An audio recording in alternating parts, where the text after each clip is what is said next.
Doctor Singh, हम जानना चाहते थे नेंड्रोलिन जो दवाई है जिसकी मात्रा ज्यादा पाई गई है दोनों खिलाड़ियों में, इस दवाई के बारे में और ज्यादा जानना चाहते थे हम। देखिए, सबसे पहले तो मैं आपको ये बताना चाहूँगा कि जो नेंड्रोलोन जो पकड़ा गया है जी, उसे सिर्फ आर्टिफिशियली तरीके से ही लिया गया है और उसका किसी इंजरीज वगैरह में यूज़ नहीं किया जा सकता है।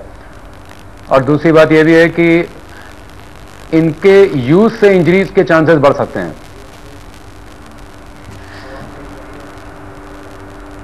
जी डॉक्टर सिंह, कितनी प्रोबेबिलिटीज हैं कि खिलाड़ी ये दवाई जानबूझकर लें या गलती से दी जाए, उन्हें गलती से ले लें किसी और दवाई समझकर, या कितनी प्रोबेबिलिटीज हैं?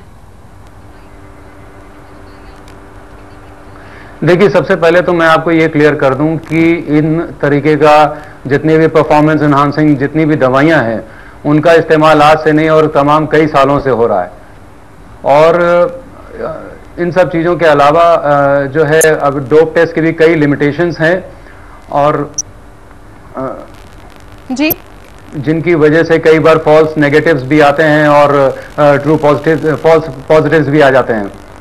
जी डॉक्टर सिंह, एक और बात जानना चाहेंगे, कितनी हद तक पूरी तरह खिलाड़ी को दोष देना सही रहता है और कितनी हद तक फिजियोथेरेपिस्ट की गलती मानी जानी चाहिए इस तरह की इंसिडेंट्स में? देखिए, जहां तक मैं समझता हूं इसमें गलती अगर देखी जाए तो दोनों की गलती है।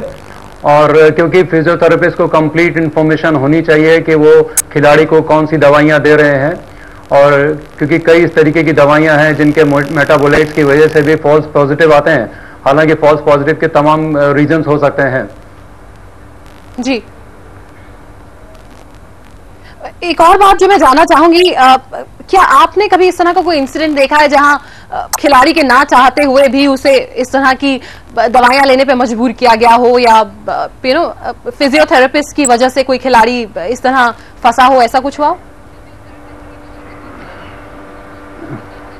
देखिए, इन बातों का जवाब ये तो बहुत वैसे तो कंट्रोवर्शियल और बहुत लेंथी टॉपिक होगा इसके बारे में बात करने के लिए, लेकिन बस मैं इतना ये जरूर कहूंगा कि एक सबसे पहला रीजन ड्रग्स का लेने का यही कि ट्रेनिंग की बहुत कमी है और परफॉर्मेंस इंप्रूव करने का जो स्ट्रेस, एक साइकोलॉजिकल स्ट्रेस हमारे खिलाड़ियों के ऊपर और हमारे कोचेस के ऊपर और पूरी टीम के ऊपर पड़ा रहता है, जिसकी वजह से ड्रग्स का इस्तेमाल किया जाता है।